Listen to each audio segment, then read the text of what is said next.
Aware always where I am in moment, trying not to mix energy with those forcing misery upon self and world, through insane conduct, always attracting karmic consequence.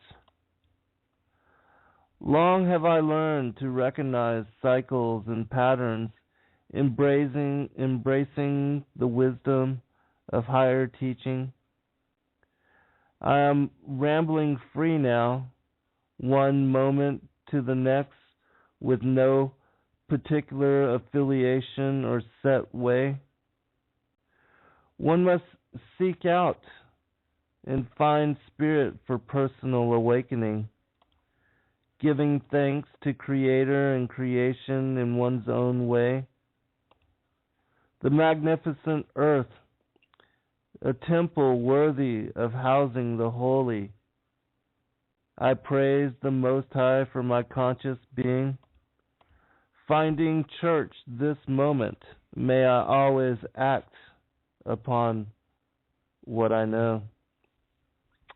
Welcome, friends. I'm your host, Zen Garcia. This is FallenAngels.tv, and it's another Sabbath broadcast as we move on into spring, this being the second day of it, and I hope that wherever you may be, that you are finding the day beautiful and glorious, and that you are finding your spirit moved by just the warmth and the abundance of inspiration that comes from spring and the collective blooming and of the creatures and the birds as all things begin to prepare for what will be the coming warm months and chance to really be outside in the elements and to experience nature in what is a paradisical way. Because I don't know if you're that moved by spring as I am, but I think that the unfolding of spring and creation and the way that it all comes together in grand harmony as the great mystery is absolutely the most fascinating film one could ever imagine or piece together, and that the Creator has done all of this so that we can be witness to the grandeur of His majesty in every aspect of what is the creation, from macrocosm to microcosm, because all things reflect His glory. And in everything, I see and feel the presence of wonder, and just am awed, humbled by the awesomeness of everything. And I know for a lot of people that even the kids of today, they've lost this perspective. They don't see the beauty, the magnificence within nature, and just are overwhelmed by waking up to new day and being exposed to new dream. I guess having acquired a severe disability long ago in my life and having my mortality tested for moments, because I did die 4 times in the process of transitioning to my disability, but when you're touched in that way by the severity of moment and almost have all your tomorrows taken from you, it's a reality check, and it gives you perspective to reassess what is new and what is important and what is relevant in life and being, and also gives you a chance to realign yourself with priority, relationships, not only among people, but with the creation and with God and with whatever it is that you thought was important in your life, whether it be, um, you know, certain things of interest, whether it's even the opposite sex or certain pastimes, recreational pursuits. A lot of time for people it will be drugs or alcohol or pills or anything of that nature, or even your focus with your job and those things which consume so much of your life.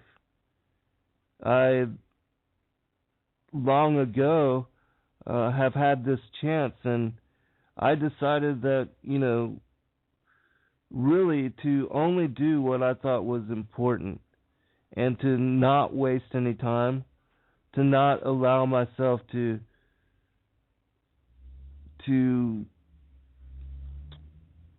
spend a lot of time on pursuits that I thought were trivial or meaningless or nonsensical. Now, there's a difference between holding balance as far as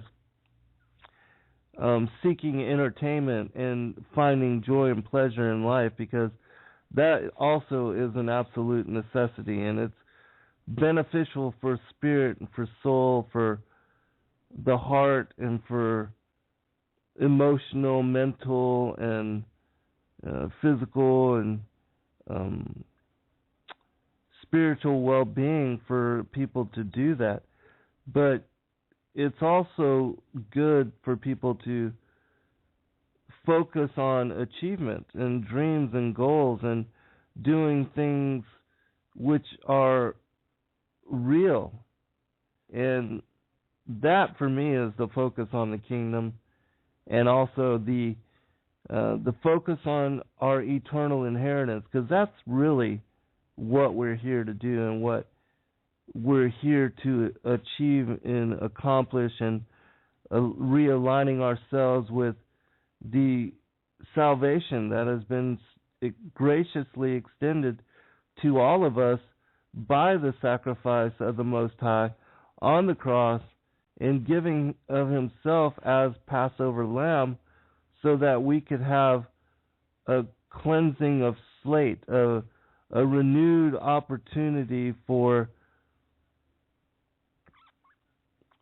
doing the works that would align with the faith that comes with bearing the cross and comes with being the example that Christ was for us, in being a good servant to each other and to our Savior Messiah and to our God, and to be a foot washer unto each other.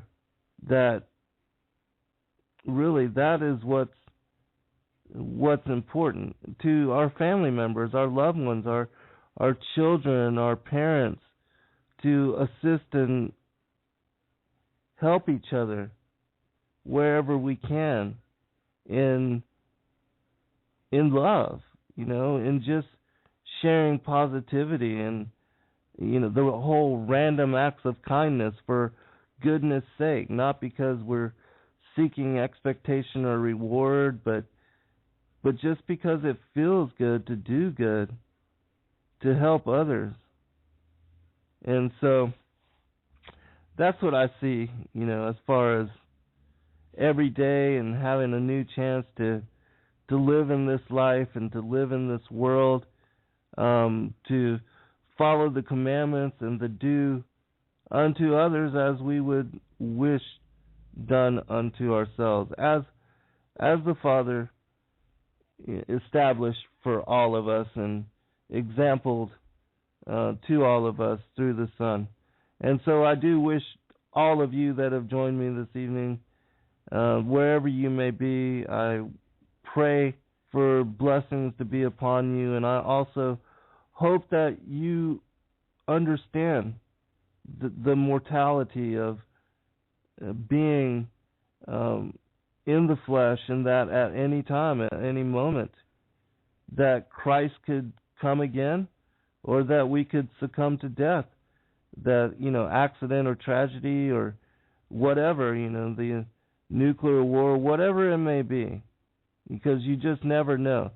But that you are utilizing this day, this moment, to share with your loved ones and with your friends and even with just passing acquaintances your love of life and the Creator, and of being part and present in this world. Even though this is a place of suffering, and this is a place that is under the rule and the authority of Satan and the fallen angels, and that we do find a prevalence of evil and a corresponding wickedness to the reality that we are exposed to and that we are indentured to live in for this lifetime, still the whole creation is a reflection of the Most High, because all things are of God. And so we have the mixture of paradise and hell, and the duality of good and evil, pain and pleasure, joy and suffering.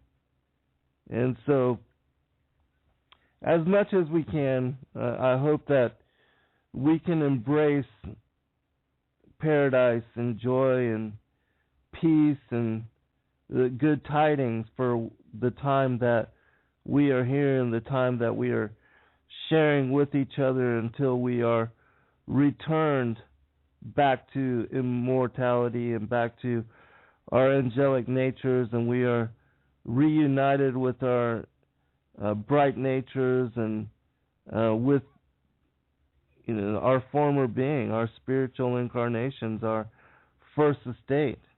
And I know, like many of you, because I know that you are well-seasoned seekers, and that you, like myself, are ready to return home, and that I look forward more than anything to being with the Father and the Son, and to have eternity before us in serving them and serving the Morning Star administration. That will be when we come to completion, when we make it to the apex of while we're here and what we are to fulfill, and that we can, look back and say, oh, what a strange and grand trip that was, and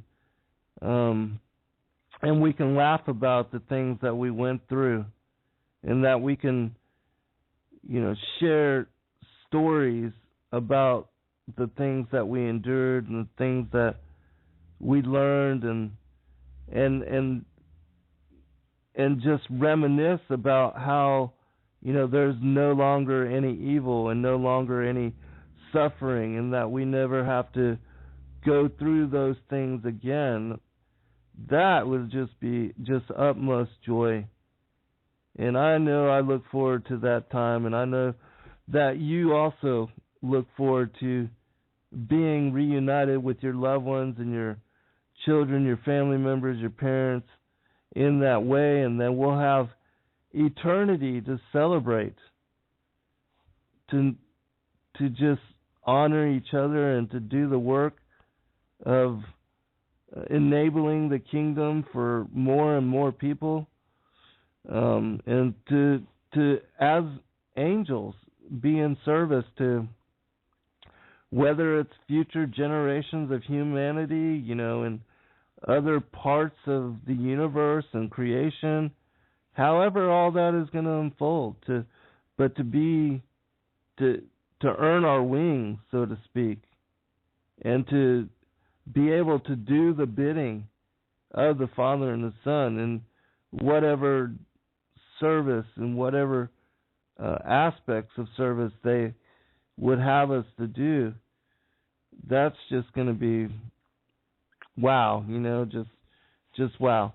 And anyway, so today, I don't want to get off on a tangent like I often do, but today I'm going to make mention of a couple books which I wanted you to be aware of.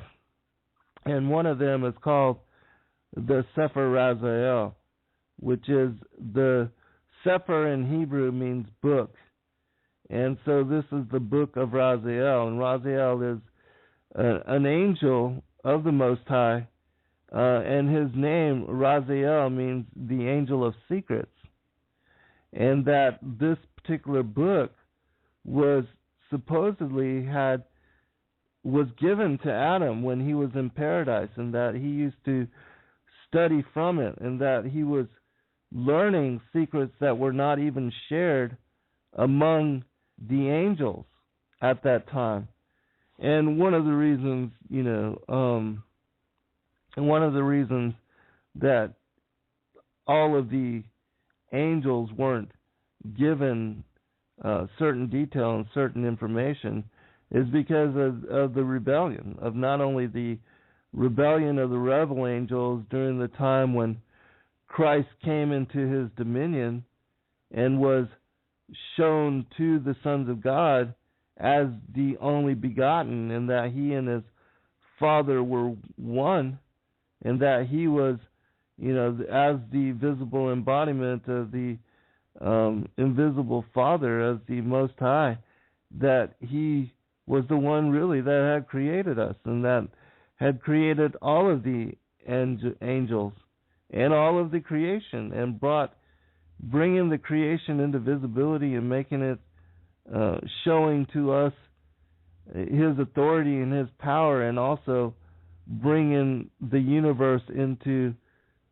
so that we could see the expanse of it and the grandeur of it, and be just awestruck and overwhelmed by the awesomeness of the great mystery and the unlimited nature of what is the creation.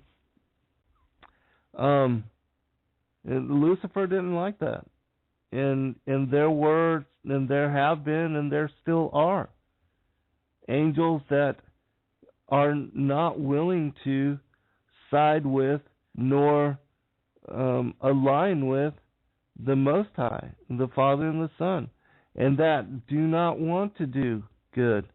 They don't want to be servants. They want to be as gods themselves. They want to rule and to have people to bow down to their authority. And they want to make the decisions and to make all the rules and to do as they wish. There are many upon the planet, even today, especially those of the Canaanite bloodline, that desire to be the kings and queens, the prime ministers and the presidents and the people of authority, the so-called important people, the elect, the globalists, the transnationalists, those that are supposedly of the chosen ones. And, they are somewhat, because for right now, Satan and the dark side, the fallen angels, they have the power to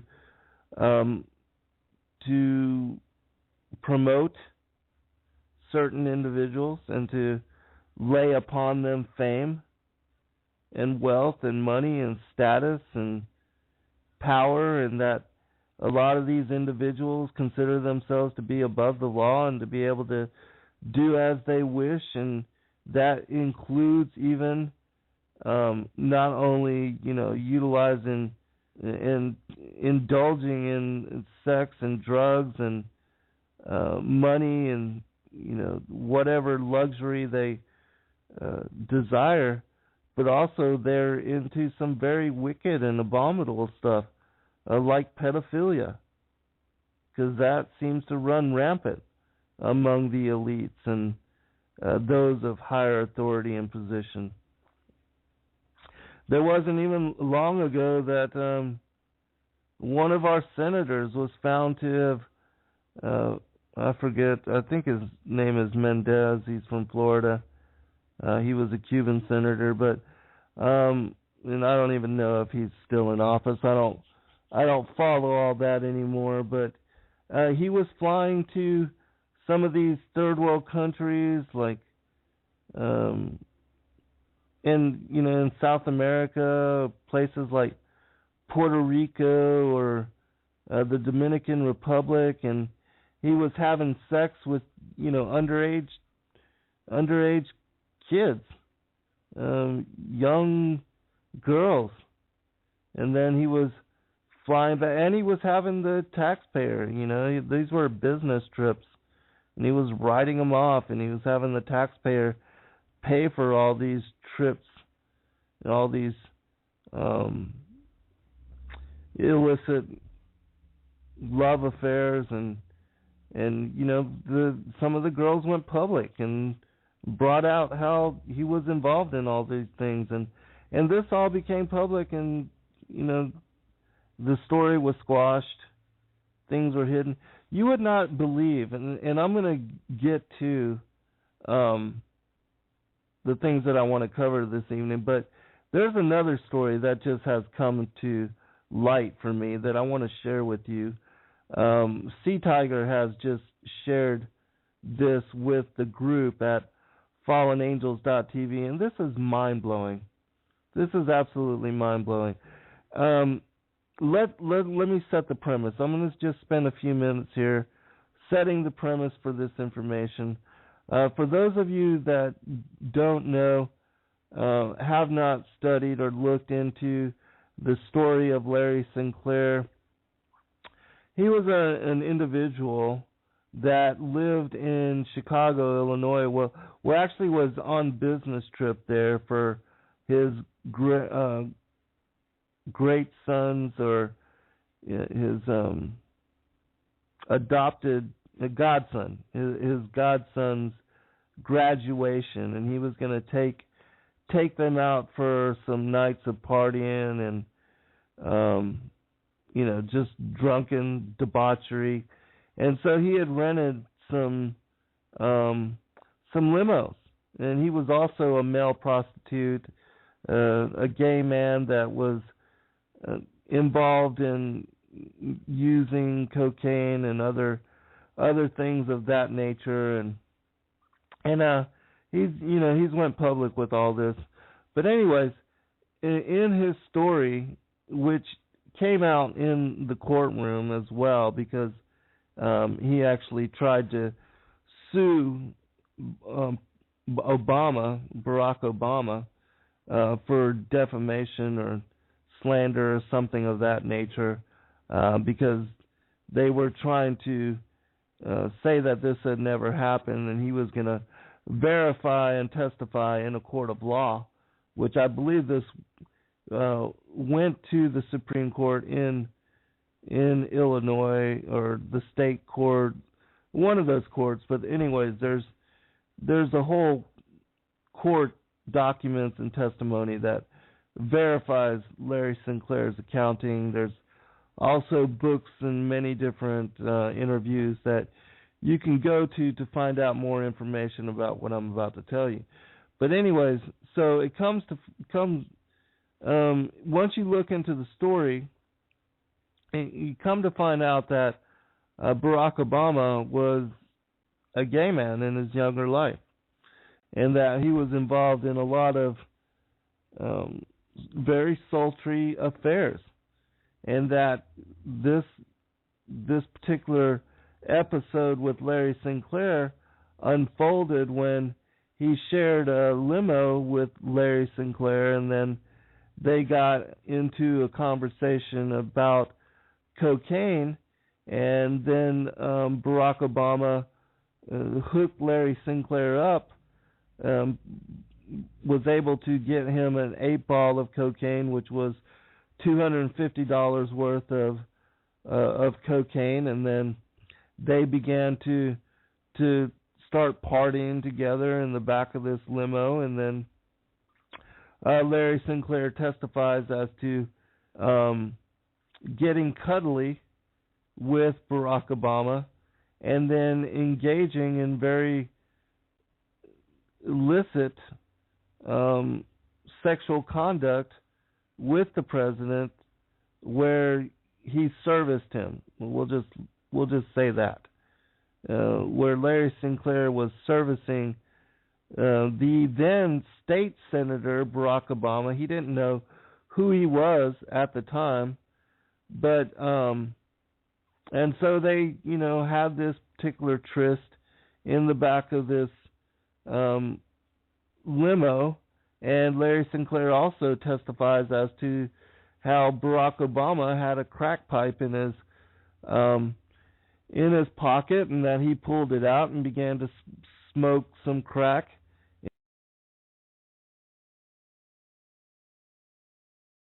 Self-prepared for what they were about to engage in, and that Barack Obama also went to Larry Sinclair after finding out and requesting information about where Larry Sinclair was staying, went to his hotel room and further engaged in other illicit acts and illicit conduct with this particular individual. And so from that accounting, from that story, we've learned that Barack Obama is gay. And, when he came onto the scene and the whole president, there was the presidential nomination, and he and Hillary Clinton were vying for the Democratic nomination, and this story was covered on a very limited basis, not by the major mainstream news outlets, but I had heard it on Rents. I believe Rents had Larry Sinclair on, and there's an outspoken pastor, I forget his name, but he's part of ATLA, ATLA Ministries up there in Harlem, New York, and he's been very outspoken about Barack Obama being a gay man, and how even under the where he used to go to Trinity, the church, I believe it's called Trinity Church, under Jeremiah Wright, that he was engaged with some of the young men there in also homosexual relations, and so all of this came out and very publicly, and the news stories were squashed. It was never something that was aired on ABC, CBS, or NBC, even though it absolutely should have been, considering everybody was about to elect man, or seemingly elect, because we really don't have any say in elections. It's all just a dog and pony show. But anyways, so here he was, going around with Michelle Obama and their two little young daughters, and so the whole time afterwards, I had thought that really that Barack Obama was a bisexual. Well, just recently, our friend Sea Tiger on the Truth Seeking Network at fallenangels.tv, he posted a video about how Michelle Obama was a male transvestite. And, I thought that this sounded kind of crazy, but knowing that Barack Obama was a gay man, I started to look into it just to see what the individual that had produced this video was saying, or what she was trying to bring across in the video. And I'm not going to spend too much more time on this, but I think this is important enough that I should share it with you, and that you should be aware of what is going on in the White House, and especially what our president is up to, because, even George Bush, he's a bisexual, and that he had illicit love affairs with Johnny, I forget his name. I forget his name, but there was a guy named Johnny something that was a male prostitute that had spent many nights in the White House, and that he was also on the the guest list, and that he had spent many nights overnight in the company of George H.W. Bush. Or no, George W. Bush, the second Bush that was in, the one that started our landslide debt into where we are now, as far as being in debt up to the wazoo, and that we'll never ever get out. But anyways, and so this is nothing new. Even George H.W. Bush, the first Bush, it was cited in the Franklin cover-up written by Senator John DeCamp, how he was involved in pedophilia, and that he had hired the services of one Larry King, who was a senator, a state senator, not the Larry King that used to be on CNN and that had his own radio show, but a Larry King that was a Republican. He was a black gentleman, one of the first black Republicans, and that he had hired, was involved with the priests in the boys club in Nebraska and Omaha, and that he was utilizing the children there in the boys club and also some girls organization, that they were involved in flying these kids around and using them as underage prostitutes, and that they were using them to gain political favor among Republicans, Democrats, and that this particular conspiracy reached all the way up to the highest levels of government, including the President George H.W. Bush. And you can find that all out in the book, The Franklin Cover-Up. So there's nothing new with, there being pedophilia, and also with there being bisexuals in the White House. But from the video that this particular person had put forth, there's absolute confirmation, and what she cites within this video is that the female body type, that there are certain proportions, and that there are certain aspects, things like the ring finger of the male of males. The ring finger is longer than what would be the second finger, or if that's the index finger, I believe. And so, and it's opposite on women, that their second finger is longer than their ring finger, and that the middle finger is of course longer than both, but that these proportions play out in every person that is of gender, unless they are transvestites or have had sex changes or something to alter their gender. And that another ratio is that a man's shoulders are usually three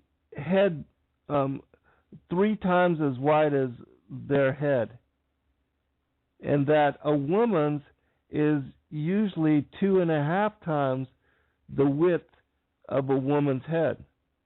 And then another aspect ratio is that a man will be 8 times as tall as the length of the person's head, and that a woman will stand correspondingly 7 times as tall as a woman's head, and that these proportions play out over and over and over within the individuals, in male and female individuals worldwide, that these proportions are universal, and that you can find examples, of this in every, usually in every person.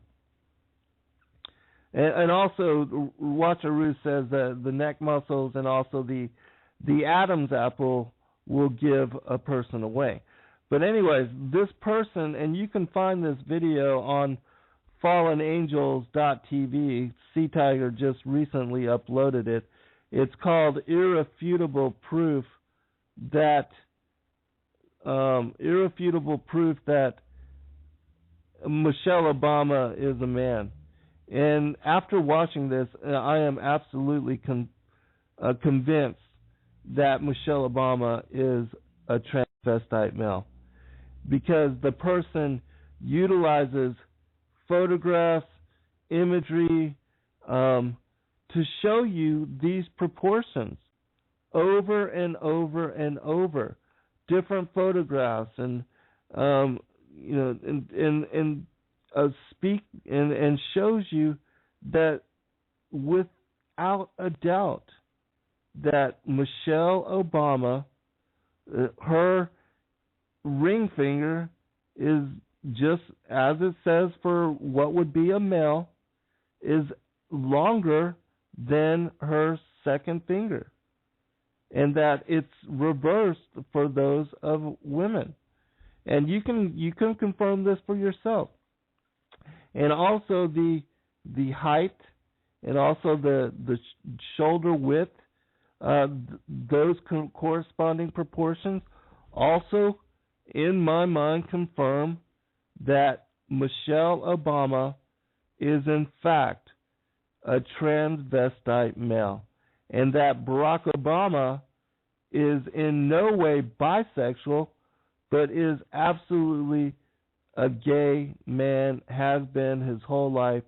And every time you see them together, he is with another man, and that he has pulled the wool down over the eyes of America, and that most people have no clue as to that. First, we have a queen as a first lady, and that we have an absolute, without question, a gay man in the White House.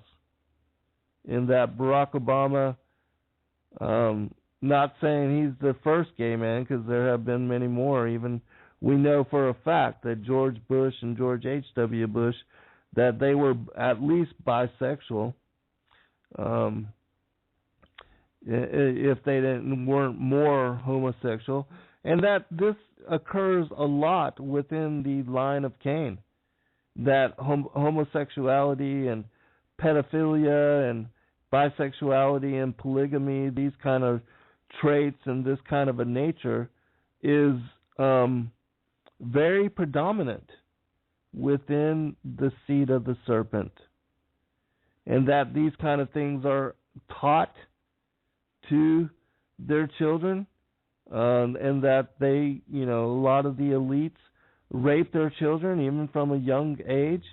You can look to the testimony of Kathy O'Brien for confirmation as to, and very detailed confirmation as to how the elites are involved in this kind of behavior. And so, anyways, Stephanie Duncan asks, "Are you sure?" And I absolutely am positively sure, Steph. I know it sounds completely crazy, and when I first looked into it, I thought, that it would be, that it couldn't be. I thought Barack Obama was a bisexual, but no, he is absolutely 150% gay, and that I'm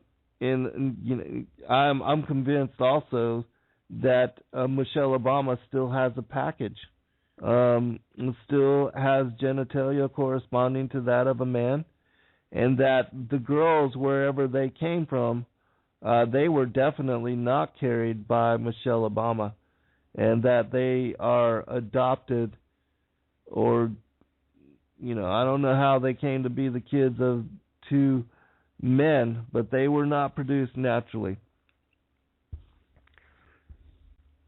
And so I just thought I'd share with you that little tidbit, and take it for whatever you wish, but look into it. It's interesting to say the least. And in my opinion, it's mind blowing, and it just reinforces the fact that America and the people of the world, and even those of us that are well researched, seekers of truth that have been spending, the past at least decade, 20 years in studying about the conspiracies, and we learn something every day, and the conspiracy just seems to get darker and deeper and stranger, and who knows what we're going to learn next. And so that being said, I'm going to go ahead and go back into the topic and the discussion for today. I wanted to share one other piece of information with you real quick. And me covering the Sepher Raziel and the Sepher Yetzirah, I'm not going to be reading a whole lot from the actual text anyways. The text for both is very deep, and for a lot of people, even for myself, some aspects of it is just completely over my head. It would take somebody that's well versed in the study of something like the Kabbalah or something. But that even the Sefer Yetzirah, which I'm also going to be making mention of today, in the Sefer Yetzirah, which is another one of those secret books, that book tells how the Most High, and the reason why Yahushua as the Son is called the Word is because he utilized the Hebrew alphabet to sing the creation into being, and that with vocalization he was able to manifest the creation, and that using certain vowels and certain letters and saying them in the way that he did, the Sefer Yetzirah covers how Yahushua as the Word, how he basically sang the creation into manifestation, and that he was able to instantly manifest with the use of his focus and intent in that way. And that it still works that way, except for we don't manifest instantly unless the will of God is behind our intent, and that they would desire us to do so, as Christ exampled when he manifested all the fish and all the bread for the loaves of bread for all the people. That was an example of manifestation and utilizing focus and will to bring forth out of nothingness. And that even today, as being co-creators with the Most High, that, and also as being sons of God caught up in flesh embodiment in these vessels of dust, that we still work in the same way. We catch an idea, we start to work with those ideas, whether it's a book or a piece of art or whatever it is, that idea, we train our focus on it, we put forth our energy in different modes and different methods to make that piece of art or that idea into reality. Even in the way that people create a business, it's all the same kind of thing. that manifestation and bringing from the spirit into reality, that the method is very similar as to, Christ singing the universe into being. And so the Sepher Yetzirah covers all of that. And again, it's a very heavy book and can be over even somebody that's PhD, well researched, well versed, that has studied the Word and the Scriptures for a lifetime. There's a lot of it that it just seems to almost not make sense because it's just such heavy material. But I wanted to cover one other story real quick, and then we'll go back to the Sepher Raziel. And this is important too. And let me check the chat room real quick. All right. And if you have any questions, of course, just put them in the chat room, and I'll try to get to them as I can. I did, and those of you that are asking about Jazz, I did speak with her earlier, and she said that she would be here, but I guess she was unable to make it. But anyways, this is a very important piece of information, and I covered this on this Wednesday evening's broadcast on Revolution Radio. And this is another piece of information that was shared by C. Tiger on the fallenangels.tv website. And the story is this, and you can look this up for yourself. I won't read all of it, but I'll share enough of it that you'll understand what I'm bringing forth here. Newly found megalithic ruins in Russia contain the largest blocks of stone ever discovered. I'm only going to read the first paragraph, and then I'll tell you a little bit more details, and then we're going to go into the Sepher Razial. And this article was published March 10th, 2014 by Michael Snyder. It says, Mount Shariah, an incredible discovery that was recently made in Russia, threatens to shatter conventional theories about the history of the planet. On Mount Shariah in southern Siberia, researchers have found an absolutely massive wall of granite stones. Some of these gigantic granite stones are estimated to weigh more than 3,000 tons. And as you will see below, many of them were cut with flat surfaces, right angles, and sharp corners.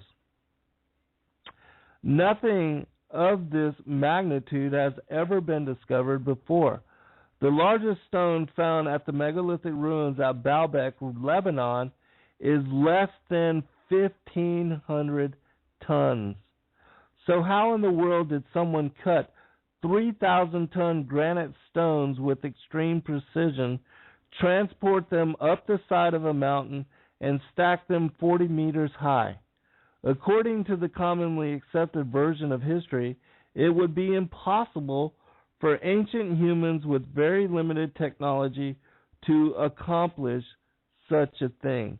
All right, I'm going to skip actually to the last paragraph, and there are several images, photographs located with the article, and if you're trying to find it, if you go to the fallenangels.tv website, it's the 6th article down, I believe.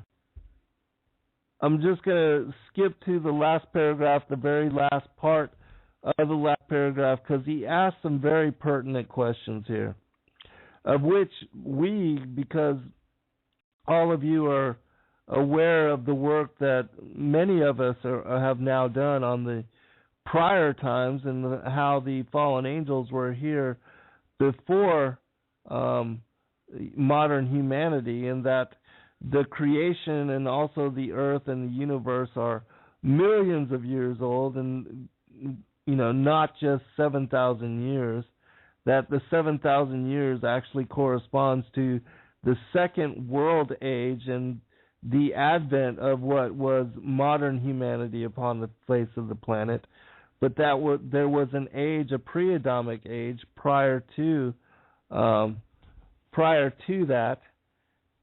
and also that we cover in Genesis how Genesis is actually an accounting of the recreation and the reformation of the earth, and that this particular planet used to be what is referenced as or called Tiamat, and that it used to be where the asteroid belt is now, and that in fact the asteroid belt is remnants of some of the cataclysm, the destruction that took place that shifted the planet to the orbit we are in now, and to the proximity, placing us 93 million miles from the sun, which scientists call the Goldilocks band, which makes it perfect for the sustenance of life and the rapid multiplicity of life that we find here upon this planet. And so, anyways, I've covered that in many different shows. If you want to know more, look to a show called Genesis Revisited. Or, I also write about this in great detail in my book, Sons of God, Who We Are and Why We're Here, which is my 6th book. Okay, that being said, I'm going to read real quickly this last paragraph. These Roman temples were actually built on top of an ancient 5 million square foot platform that was made from some of the largest stones ever used in any construction project in the history of the earth. In fact, the largest stone found near the Baalbek ruins weighs approximately 1,200 tons and is about 64 feet long.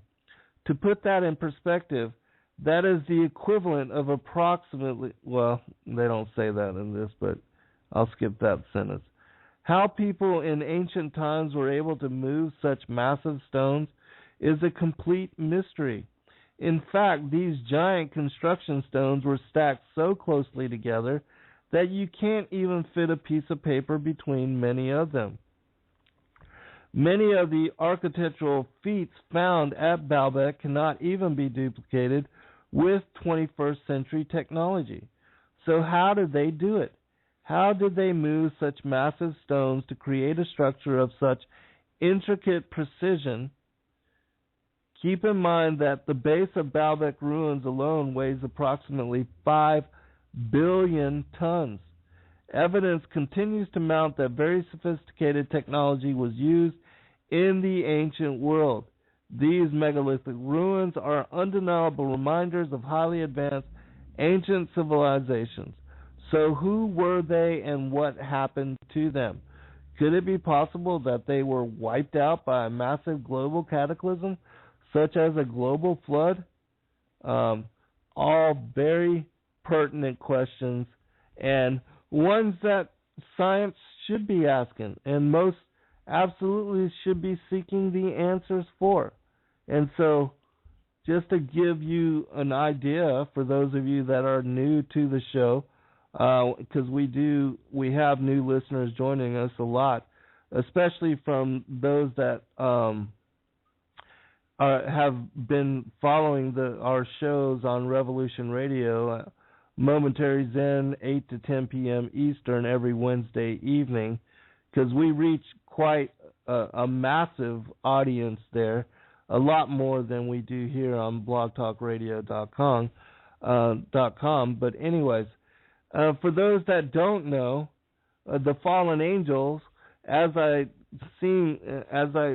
believe I verify and prove from Scripture, the fallen angels were here on this planet before we were. They were banished on what was the second day of creation, when the separation of light and darkness, and again this corresponds to the dominion and the revealing of the Son, Yahushua, as the only begotten, and that it was during his being introduced to the sons of God that we first knew that he was the Son of the Creator, and that the Creator, the Father, and the Son were the ones that created all of us as the angels, and I'm talking about our first estate, our prior embodiment, our spiritual incarnation, and that this is when Lucifer, as the first created archangel, found jealousy and iniquity was found within him, and that he decided to rebel, and he tempted 1/3 of the angels of the Most High to join him in insurrection, and that there was a war in heaven, and it divided all the angels, and that there was massive even cataclysms that took place within the heavens, and that Yahushua and Michael and the other angels, they banished them, then cast them out, kicked them out from the upper heavens.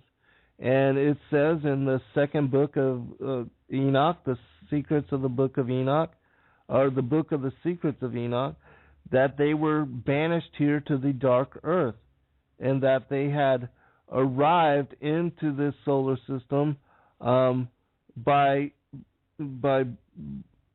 being captured. Their planet of origin, their planet that they had been going through the universe and galaxies upon, Nibiru, was captured a long time ago and became part of this solar system and became known as the planet of the crossing. And in its initial capture, with the gravity of Neptune and Uranus out there in the outer solar system, that it was their gravity, their what's called net pool by the Sumerians, that it brought Nibiru into conflict with Tiamat, which was the earth at that time. And one of the moons of Tiamat split asunder and gutted the earth, and that it was pushed to the orbit that it now is in, and also that the moon was shifted with it, the moon that we have now, and that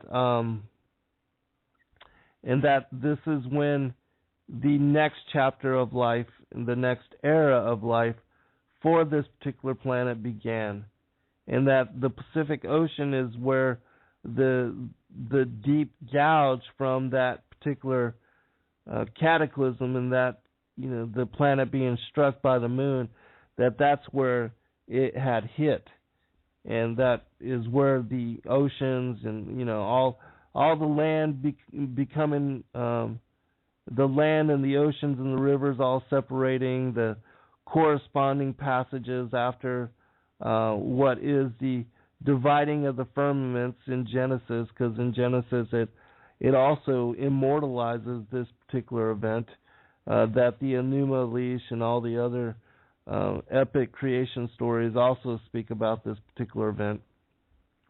But anyway, so you can look to all that to get an idea for when the prior times began, because it was after that the fallen angels, the Anunnaki, they arrived here to this particular planet. They established Eridu, which was the first colony, referred to as home in the faraway, and that's when the Anunnaki began to create in all the megalithic type structures that we find all over the planet, and that they had established all these megalithic pyramidical type complexes all over the planet. And so that's what I refer to as the prior times, and that's why you see structures as what is being mentioned here in this particular article, and that even Baalbek, the stones of Baalbek, just to give you an idea, the one stone called the stone of the pregnant woman weighs 1,260 tons, and that it would take 18 heavy lifting modern day cranes working in conjunction together to lift this one stone, but that because they would be surrounding them, at every turn and every way in a complete circle, all working together, just trying to lift the stone, they would not even be able to move it anywhere, but that they could only lift it. And that these stones, the stones in Baalbek, that they were lifted up and placed on top of others. And that the ones in Russia, in this particular Siberian, on this particular mountain, they were lifted and stacked and placed, in parallel with each other to create this massive stone wall. And so these things were not done by the ancestors of humanity. These things were done by the fallen angels prior to our ever having arrived upon this particular planet. And so just know that, and it takes understanding that for you to understand what we are seeing in the geological, the archaeological record of the planet. Because as I've been stating for years now, we are just now starting to find some of these ancient sites that, with the use of satellite technology, many ancient cities, it's my opinion, there are more still not yet found than there are found and that are known about.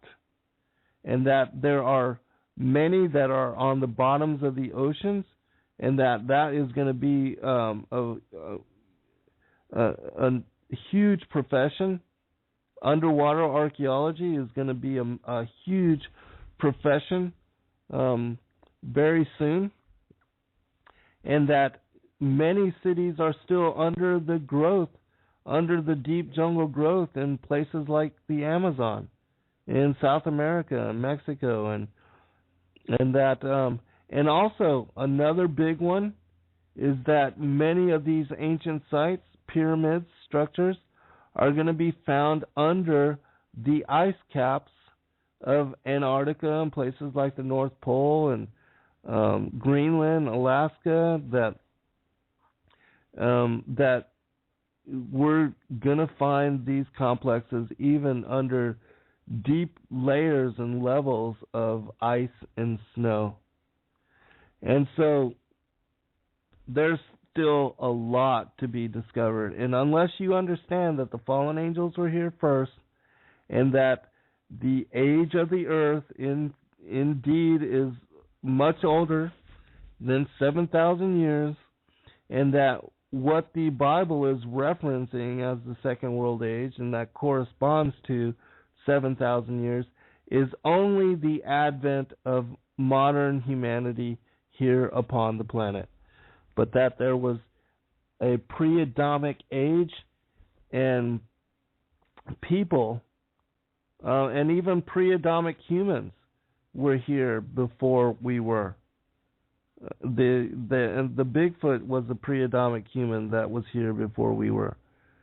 And anyways, so you can look to all this stuff for yourself so that you can understand what we're talking about here, and that when you read my books or when some kind of discovery such as this comes to light, it's just verification of the things that we've been saying for a very long time now. And that unless you understand it this way, unless you have discernment this way, it's just really not going to make sense to you. And so, which is another way to get your children interested in the Scripture, letting them know about, the secrets that are veiled and that are contained within the gospel, that it tells us about the prior times and that the fallen angels were here before we were. Okay, so let's go back to the Sepher Raziel. Going to give you just a little bit of background information first, and then I'm going to read a little bit about from it. But this Sepher Raziel was supposedly a book that, as I had made mention earlier, was given to Adam, and that it says that it was cut from either a sapphire or an emerald, depending on what history and what accounting you read from, and whether it as a book of wisdom, because you know how quartz crystals can be imbued with knowledge, and that the knowledge can be extracted from it, but that it doesn't necessarily have to be, written like a book with pages and written with words.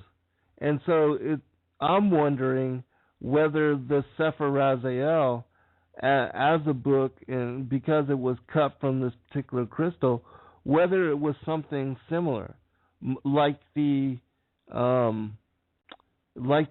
ancient crystal skulls, because they are said to contain immense knowledge and to also have been encoded with knowledge that we don't yet understand how to extract, but that supposedly people that have psychic abilities or that can work in those kind of paranormal, supernatural ways, that they can tap into such knowledge.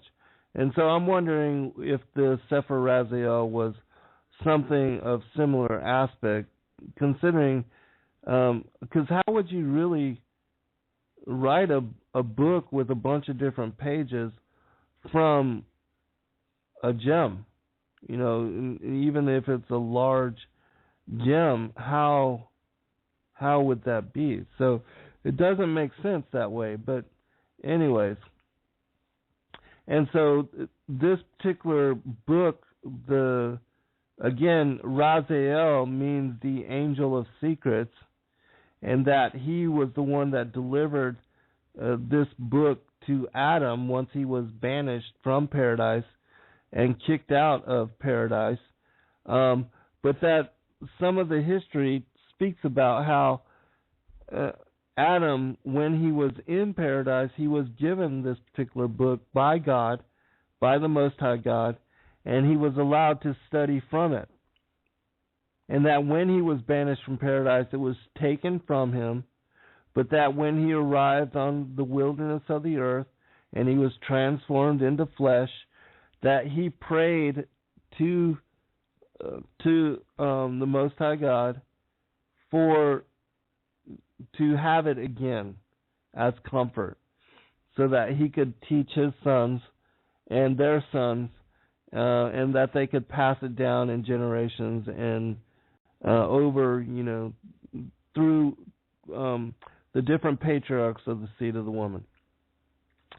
But anyways, other stories about the book of Raziel is that it was hidden, that sometime between Adam to Enoch, and this could have happened during the time of Enosh, because there are certain texts that speak about how Enosh, or the third patriarch of the line of Adam, that they strayed, and that they started to get involved in controversy, and that they did not uphold righteousness in a way that they should have. And so, anyways, sometime between Adam and Enoch, the book was lost and it was hidden. And Enoch was given a dream, and he followed the details and the directions within the dream to rediscover the book of Raziel. and that he was able to study and to learn all the secrets of the heaven. And even it speaks about in the book of Enoch how the book of Raziel was inspiration for that particular text. And that even during the time of Adam was able to read from the book of Raziel, however it was, because, again, it's my opinion that this was something of, a gemstone nature that was encoded and that had all of the knowledge of going all the way to what would be the return of Christ and the advent of the harvest, the separation of the wheat and the tares, that all of that was encoded within this particular book. And that Adam was able to read about his sons and their sons and all of those that would be born of his line. And that he could read every day, and all knowledge was encoded within this particular book. And that he even knew about the flood that was coming during the time of Noah, and how Enoch would walk with God, and that he would be translated, some say, as the angel Metatron. But anyways, so Enoch had read from this particular book, and he was shown by, I believe it was the angel Phanuel, how to transcribe the secrets of heaven. And he was told to write from it, and that he wrote 366 books as knowledge and books of wisdom for his children from it. And that we are supposed to have the legacy of all that information with us, but that we do not have such knowledge anymore. The books of Enoch have, in my opinion, been eradicated and disappeared and destroyed by the seed of Cain and by the seed of the serpent, the fallen angels. That the reason why we only have 3 books of Enoch, and most people are only aware of 2, but there is a 3rd book of Enoch. It's a Hebrew text as well. But the reason we do not have all these texts is because they contain incredible and detailed information. Even the 1st book of Enoch and the 2nd book of Enoch are just mind-blowing in the information that they present to us.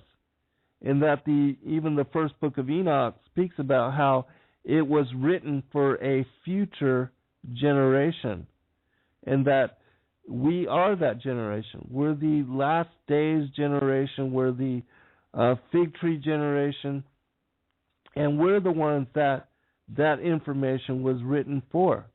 And it's also my opinion that was one of the reasons why I forget who his name was, but that he was able to find a copy of the book of Enoch in the Ethiopian Bible, and that he was able to bring 3 of these translations back and reawaken and make the Western cultures aware of the book of Enoch and make it available again to us as a people, as a collective. And that confirmation of the book of Enoch was also found among the Dead Sea Scrolls, that it was one of the few texts which, there were many different copies of the book of Enoch found among the Dead Sea Scrolls, fragments, fragmentary, of course, but that showed how important and how honored and revered the book of Enoch was to the Essene, the Qumran, those that were living within that scholarly community. And so, it would just be mind-blowing to have other copies of the other books that Enoch had dictated and that wrote down for his children and his children's children. And maybe at some day we'll have more information such as that come to light. For those that don't know, it was just recently discovered in another one of the Dead Sea Scroll caves, 9 more texts had been found. And so, and there was not long ago that 70 books were found in the Jordanian Valley, and that both of these collections have yet to be translated and made available. Sea Tiger asked me, do I have a link for the 3rd book of Enoch? Not right offhand, but just search for the Hebrew translation, the Hebrew book of Enoch, and you'll find it. Because the other ones were, again, based on the Ethiopic. And if you can't find it, just let me know, and I'll find it for you at some point. But for those that are interested, you can also find it in a book of compiled works called the Pseudepigrapha, and it's in the first book, the first collection. All 3 of the books of Enoch are found within that text. I do recommend getting both of these huge collections of work for those that are interested in, the extra biblical, extra canonical, extra scriptural works that we are not aware of, that so many do not know anything about. That R.H. Charlesworth, he has compiled, and both of these books are about at least 400, 500 pages, and they contain many different works that are lost and not available, some not anywhere else. And so you can find these 2 collections. They're about $30 a piece. They're called the Pseudepigrapha, and you can find them on Amazon. The Pseudepigrapha, volumes 1 and 2, by R.H. Charlesworth. Okay, going back because we're going to quickly run out of time. And so I'm just going to read just a little bit from, just to give you an idea before we run out of time. This is from the first book, The Prayer of Adam, the First Man. This will give you an idea for how this particular book is written. It says this. This is the prayer spoken by Adam when cast out of the Garden of Eden. From his prayers for mercy, he was given the holy book by the compassion of the Lord. Adam spoke, Lord, eternal God of the universe, you created all the universe by power and glory. The kingdom is everlasting beauty, going from generation to generation. Nothing is unknown and nothing hidden from your eyes. You created me by your hand to hold dominion over all living creatures and lord over actions. The cunning and accursed serpent of the tree deceived my wife and me by lies, leading us astray to eat the fruit of the tree of knowledge. I know not what will become of my wife and myself and my sons and the generations coming after. I am disobedient and foolish, running away before your power and not answering nor raising my eyes, ashamed of sins of wickedness and iniquity, knowing you would cast me out into day. Here I am in the wilderness to plow the soil and toil upon the earth, receiving nourishment from it, trembling in fear upon the earth, dwelling from this time, by eating the fruit of the tree of knowledge and not heeding your words, not receiving wisdom. I know not what will come from foolishness. You are merciful and rule with great passion. I am the first man you created and breathed into me the Ruach and gave me the Nephesh. I beg mercy of compassion. Be slow to anger and show mercy as prayers rise up to the throne of glory. I petition for salvation from the throne of compassion. Let there be mercy. I desire to speak in your presence, no longer hiding as I pray for mercy. The everlasting Lord of the universe holds dominion over all, ruling in great compassion. I pray you reveal what will come of the generations coming after, what will occur every day and every month. I pray you do not conceal the wisdom. Watch over me and sustain my labors. Adam prayed for 3 days, and God sent forth Raziel, the angel who dwelled upon the river going forth from the Garden of Eden. He was revealed to Adam as the sun went black. By his hand he gave the book to Adam, saying, Do not fear and lament no longer. From the day you served in prayer, the prayers were heard. I come to give the knowledge of the words of purity and great wisdom. Become wise by the words of this most holy book. They reveal until the day of death all sons served below. All generations coming after are guided by this holy book to prosper in purity. Be humble in Ruach. Reveal all that is written in. Know what comes to pass every month and between day and night. Every word is revealed.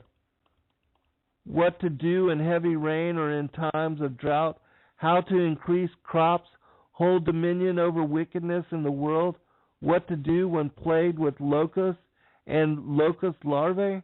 Learn what to do when fruit is picked off the trees, when you are plagued with boils, when to fight wars and when to turn away. Learn how to act when disease comes to man or beast, when the good come upon the highest favor, when the wicked spill blood, and when to lament that the profane have desecrated the flesh. Adam drew, this is going to be the last paragraph because we've already ran out of time, and I apologize for that, but definitely read this for yourself if you can. It's an interesting book, to say the least. Adam drew near and heard, learning to be guided by the holy book. Raziel, the angel, opened the book and read the words. Hearing the words of the holy book from the mouth of Raziel, the angel, he fell upon the ground trembling in fear. Raziel spoke, Rise up and be strong. Revere the power of God. Take the book from my hand and learn from it. Understand the knowledge. Make it known to all pure. Therein establish what will occur in all time. All right, I think we're going to stop there. But this, I just wanted to share this book with you so that you can know there is so much out there that we do not know about and do not have access to, and that, in my opinion, we should try to study everything that we can get our hands on. It's in studying that we show ourselves approved. And with that, join me this Wednesday if you get a chance. I will be joined with Dr. Joy, and we'll be covering her latest 3-book series, Beguiled. God bless all. Good night.